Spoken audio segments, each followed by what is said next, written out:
Welcome to today's deep dive. We are looking at, well, a masterclass, really, in how a single, entirely reluctant individual can alter the DNA of a failing organization. Yeah, it's a wild story. It really is. We are exploring a man whose very presence shifted the culture of a major American city, even though he fought that specific destiny almost every single step of the way. If you have ever felt pigeonholed by a label or, found yourself thrust into a massive turnaround project that you wanted absolutely nothing to do with, this is a story you need to hear. Absolutely. Because we are examining a figure who became this towering cultural icon, yet the journey to that status it's heavily layered with contradictions. It challenges a lot of our assumptions about how legends are actually built. Right. We often think of sports icons as these hyper-driven individuals who meticulously curate their brands, charting their path to greatness from day one. But today's subject actively resisted the brand that made him famous. That tension is exactly what we are focusing on today. Our mission is to unpack the life, the legacy, and the deeply surprising contradictions of Charles Edward Greene, universally known to the world as Mean Joe Greene. Universally. Yeah. And the foundation for our conversation today is his comprehensive Wikipedia page, which serves as this really fantastic, detailed roadmap of his life. Okay. Let's unpack this. Because right out of the gate, we hit a core irony that makes this entire narrative so captivating. The man everyone feared as Mean Joe wasn't actually named Joe. No. And more importantly, he fundamentally hated being called mean. That is where the ultimate irony lies for a figure whose entire public persona relied on intimidation. I mean, you have this larger-than-life character, a name that struck genuine actual fear into the hearts of professional athletes across the NFL, and yet the human being behind that mask actively rejected the label for most of his career. It's crazy. Let's start with the name itself, because the origin is incredibly humble for a guy who became basically a gladiator. How does a Charles Edward Greene end up being called Joe? When I was reading through the sources, this stood out as a brilliant little historical accident. His aunt actually gave him the nickname. When he was a baby, he was exceptionally bulky and, well, hefty. A very big baby. Exactly.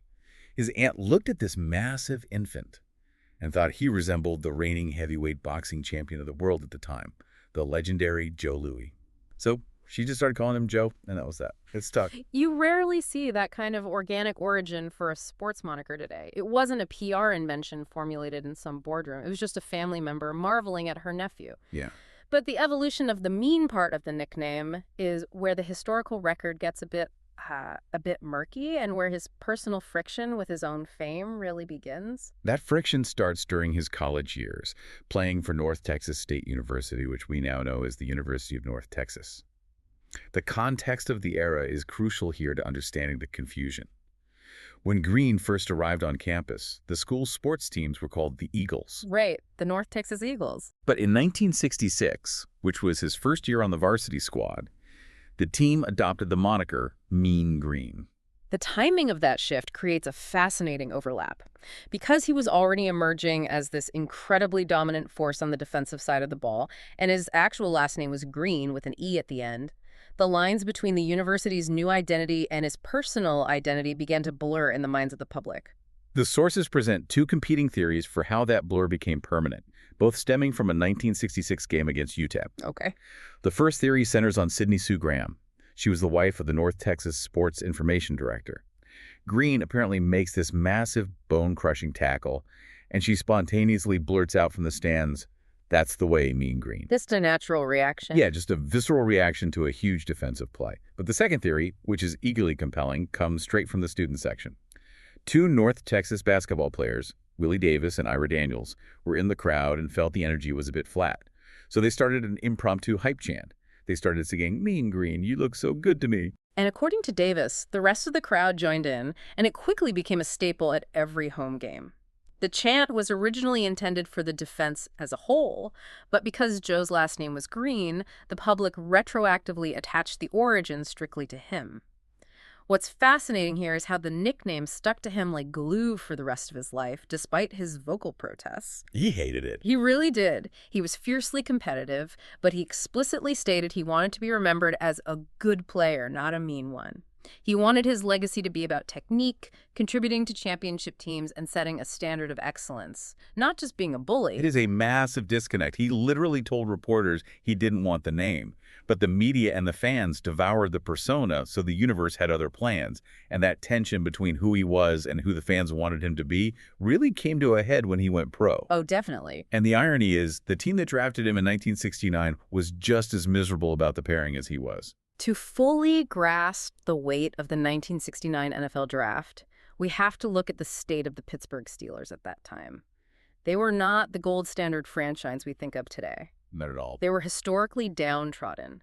They were practically synonymous with losing, having spent decades as the lovable, or sometimes not so lovable, losers of the entire league. They were a franchise desperate for a spark. So they hire a new head coach, Chuck Noll, and they hold the 4th overall pick in the draft. Now, the fans in Pittsburgh are clamoring for a flashy, exciting skill player. Right, a quarterback. Exactly, a quarterback or a running back who could score touchdowns, light up the scoreboard, and actually sell some tickets. Instead, Chuck Noll selects this relatively unknown defensive tackle from a school in Texas. And the backlash was immediate. The fans hated the pick because interior linemen don't sell jerseys, especially not in 1969. But the feeling of disappointment was entirely mutual. Greene looked at the Steelers' decades-long reputation for losing, and as a hyper-competitive athlete, he was just devastated. I mean, can you blame him? Not at all. He admitted years later in an interview, I did not want to be a Steeler. I have to wonder if drafting a guy who actively didn't want to be there was a massive gamble by Chuck Noll, or if Noll intentionally wanted someone angry to shake up a complacent locker room. Because Noll didn't just draft him, he cleared the deck for him. If we connect this to the bigger picture, you can see the absolute brilliance of Chuck Noll's turnaround strategy. When you are tasked with rebuilding a failing organization from the ground up, you cannot start with flashy decorations. You need a foundational anchor. Yeah. Noll and the Rooney family, who owned the team, recognized that dominating the line of scrimmage was the only sustainable way to shift the franchise's trajectory. Noll believed in Greene's potential so deeply that he immediately traded away veteran defensive tackle Ken Cordas to the Chicago Bears, purely to clear a path and guarantee Greene a starting spot right away. Imagine being in that position in your own career. You are undeniably excellent at what you do, but you are assigned to a project or a company that is failing miserably around you. That was Joe Greene's reality in 1969. The Steelers went out and had an absolutely abysmal season, finishing 1-13. For a competitor of his caliber, losing every single week must have been agonizing. It had to be. Yet, despite the chaotic environment, his individual tape was extraordinary. He was so physically overwhelming that he won the AP NFL Defensive Rookie of the Year award. That is highly unusual. Yeah, usually you need team success for that. Exactly. Yeah. Usually, major awards follow team success to some degree, or at least respectability. To win Rookie of the Year on a 1-13 team tells you that every opponent, every coach, and every sports writer watching the film realized they were witnessing a generational anomaly. He was forcing opposing offenses to rewrite their entire game plans just to manage one single rookie. And that single bright spot set the stage for the creation of a dynasty. Chuck Noll's strategy starts paying dividends. By 1972, the culture in Pittsburgh is noticeably shifting. The Steelers go 11-3. Greene wins his first AP NFL Defensive Player of the Year award, tallying 11 sacks. But more importantly, he's no longer fighting the battle alone. The reinforcements arrived. They sure did. The team drafts Ernie Holmes, L.C. Greenwood, and Dwight White. Together, these 4 men form the legendary Steel Curtain defensive line. That specific unit is consistently ranked among the top defensive fronts in the history of the sport. Don Shula, the legendary Dolphins coach, noted that Greene was a superstar who made it look like he was offside on every single play because his burst off the snap was just that quick. He was moving before the ball, basically. It looked like it. He was the undisputed centerpiece of a defensive machine. Here's where it gets really interesting. Because Greene wasn't just relying on raw physical strength, he was a tactical innovator. In 1974, he invents a defensive maneuver he called the Stunt 4-3. This is brilliant. Instead of lining up squarely, shoulder to shoulder, opposite the offensive lineman like everyone else did, he started lining up at a severe angle, wedging himself into the gap between the center and the guard. From a biomechanical standpoint, that adjustment is just brilliant. Offensive blocking schemes rely heavily on geometry and leverage. The offensive lineman wants a broad, flat surface the defender's chest to push against. By turning his body and attacking the gap at a sharp angle, Greene completely short-circuited those assignments. Think of it like trying to push a heavy door open. If you push your hands flat against the wood, you can move it. But if someone turns that door sideways and you try to push against the thin edge, your hands just slide right off. Greene turned himself into a wedge, and the offensive lineman couldn't get a grip on him. Exactly. He disrupted the underlying physics of the block. But what stands out in the sources is the reaction of his own coaching staff. They hated it. They really did. They were so skeptical of this unconventional tactic that they strictly forbade him from using it during the regular season. It perfectly illustrates how resistant established systems are to innovation, even when it clearly works. He had to keep this game-changing move in his back pocket all year. Finally, the playoffs arrive. They're facing the Buffalo Bills, who boast Hall of Fame running back O.J. Simpson. A huge test. Greene decides the stakes are too high to play by the coach's rules, and he unleashes the stunt 4-3. It completely destroyed the Bills' blocking schemes. They held O.J. Simpson to a mere 48 rushing yards. He essentially outgrew the system he was placed in. He saw a strategic advantage that traditional coaching minds couldn't grasp until they saw it executed in high-stakes competition. And as the stakes continued to rise, that intellectual dominance was paired with a ruthless physicality that is almost hard to comprehend today. Yeah, that raw aggression was on full display the very next week in the 1974 AFC Championship game against the Oakland Raiders. Greene is lined up opposite All-Pro center Jim Otto. The emotion and heat of the battle consume him, and at one point, Greene famously kicks Otto right in the groin. Right in the middle of the game. Yes. And later in that exact same game, on a critical third down play, he physically throws Otto to the ground using only one arm, leaps over the fallen center, and sacks quarterback Ken Stabler. You cannot execute a one-armed throwdown of an all-pro center and then easily convince people you are just a nice, soft-spoken guy named Charles. Definitely not. Acts like that are precisely why the Mean Joe moniker survived and thrived. On the field, he was a terrifying force of nature, and he utilized that terror as a tool. He carried that terrifying energy right into Super Bowl IX against the Minnesota Vikings. Lined up against another legendary center, Mick Tingelhoff, Greene delivered an absolute masterclass. He recorded an interception, forced a fumble, and recovered a fumble. Yeah. The Steelers' defense held the Vikings to just 17 total rushing yards for the entire game. They won 16-6. When we talk about defensive dominance in this era, we absolutely must highlight the 1976 season. The statistics from that particular year are an anomaly in professional sports history, and they showcase a level of collective will that is rarely seen. The numbers from 76 are so absurd, they almost look like a typo in the record books. The Steelers start the season 1-4. They look completely dead in the water. Greene had been dealing with a back injury, which snapped an incredible streak of 91 consecutive starts. Quarterback Terry Bradshaw gets injured and has to be replaced by a rookie. The season is seemingly over. But Greene returns to the lineup, and the defense effectively decides to put the entire franchise on its shoulders. Over the next 9 games, the Steelers go on a 9-game winning streak. Incredible. During that stretch, the defense recorded 5 shutouts. 3 of those shutouts were consecutive. Over more than 2 months of professional football, they surrendered a grand total of 28 points. That breaks down to roughly 3 points per game. They allowed only 2 touchdowns over a 9-game stretch in the NFL. To orchestrate that kind of turnaround requires far more than just tactical skill or physical ability. It requires a terrifying, uncompromising level of leadership.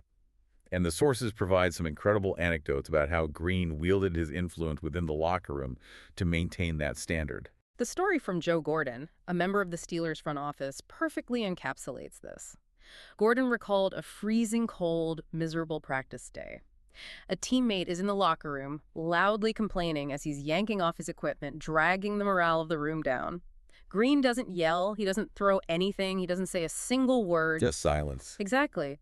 He simply lifts his head and silently glares at the complaining player. Gordon noted that the player didn't even look up to see the glare. He just felt the shift in the room's atmosphere. He instantly sat down and shut his mouth. That is the definition of commanding a space. When your mere silent presence is enough to instantly correct the behavior of other professional athletes, your leadership transcends the playing field. It is a form of psychological control. And he knew exactly how to deploy that control against his opponents, too. Consider the 1979 game against the Houston Oilers. The Oilers are leading 20-17. There are only seconds left on the clock, and Houston is near the Pittsburgh goal line, preparing to run a final play to seal their victory. Greene points his finger across the line of scrimmage, aiming directly at Oilers quarterback Dan Pastorini, and screams, "If you come into the end zone, I'll beat the crap out of you. I'm going to kill you." Terrifying.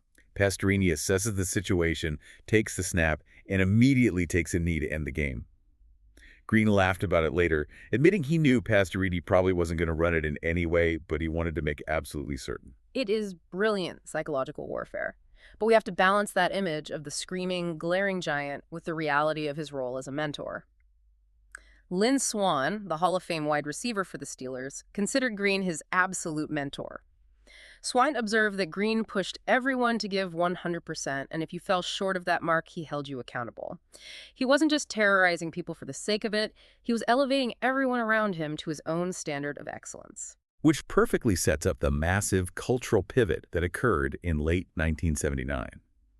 This is the moment that fundamentally shifted how the entire world viewed Mean Joe Greene, transforming him from a gridiron terror into an American sweetheart. We are talking about the iconic Coca-Cola Super Bowl commercial, famously known as "Hey Kid, Catch." The cultural impact of this specific advertisement cannot be overstated. It debuted in late 1979 and aired to a massive audience during Super Bowl XLIII in 1980. It won a Clio Award, which is essentially the Oscars of the advertising industry. But more importantly, it was a groundbreaking moment in the evolution of the modern athlete brand. Before this, interior defensive linemen were largely nameless, faceless enforcers. They didn't get national endorsement deals. The quarterbacks and the flashy running backs got the cameras.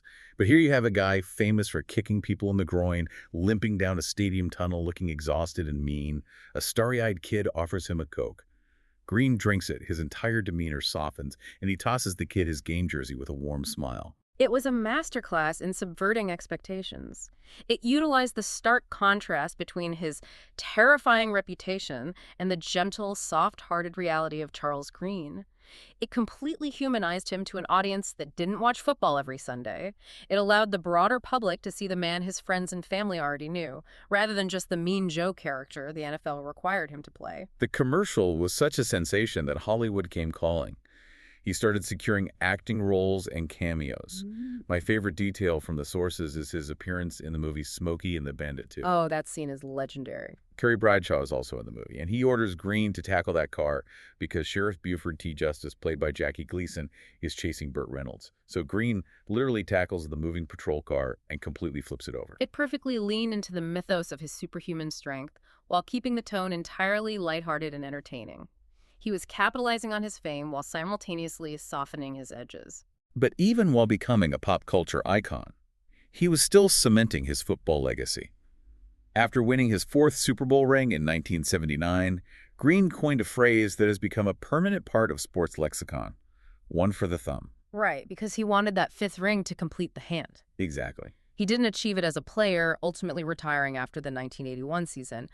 His durability over that span was remarkable, playing 181 out of a possible 190 games, starting 91 straight, and unofficially recording 77.5 sacks from the interior line. But the quest for the thumb didn't end with his retirement. No, it didn't. He eventually returned to the Steelers organization in a front office role in 2004. And sure enough, he earned that elusive fifth ring when the team won Super Bowl XL, and even added a sixth ring following Super Bowl XL3 in 2008. The respect the organization holds for him is absolute. The Steelers are historically reluctant to retire jersey numbers, but Greene is one of only 3 players in the history of the franchise to have his number, 75, officially retired, joining Ernie Scottner and Franco Harris. So what does this all mean? We started our discussion with a man who loathed the nickname the public forced upon him and who actively dreaded being drafted by the city that selected him. Yet he became the indisputable soul of Pittsburgh. He was named to the NFL 100th anniversary all-time team. And today, the man who terrified a generation of quarterbacks is affectionately known as Papa Joe to his 7 grandchildren. It is a phenomenal arc, truly. This raises an important question for you listening right now. When you evaluate your own career or personal life, how often do you resist the very situations, the demanding titles, or the challenging environments that are ultimately meant to forge your greatest successes? Joe Greene fought the nickname and he fought the destination, but both proved to be the exact crucibles he needed to become a legend. It's a great reminder that sometimes the label we hate becomes the tool we use to conquer our field. And that leaves me with one final thought for you to ponder as we wrap up today's deep dive. We look back at Mean Joe Greene as a monumental figure, but his persona was incredibly organic, born from an ant's observation and a spontaneous crowd chant. Think about how tightly controlled athlete PR is today. From high school, modern players are heavily media trained. Their nicknames are legally trademarked, and their public brands are meticulously focus grouped by agencies. Could a mean Joe Greene, a reluctant icon whose entire terrifying persona was essentially an accident of history that he spent years fighting against, even exist in today's hyper-manufactured, carefully curated sports landscape? Something to chew on. Thank you so much for joining us, and we'll catch you on the next deep dive.